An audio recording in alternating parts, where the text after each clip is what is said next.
Lim, ang mabigyan ng GMA Network ng isang teleserye na siya mismo ang magdidirect. Inamin ito mismo ni Sian Lim sa press conference ng teleseryeng Love, Die, Repeat, na pinagbibidahan nila ni Jeneline Bernardo.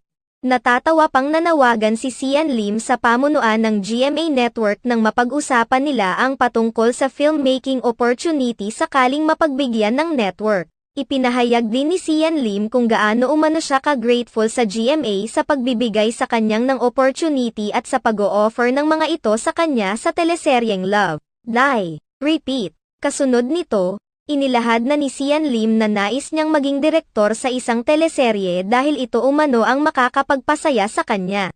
Inalala pa niya ang isang episode ng Wish Ko Lang noong 2022 kung saan siya umano ang nagdirect nito. Panawagan ni Sian Lim, sana po may mga projects where I can do directing because it is what fuels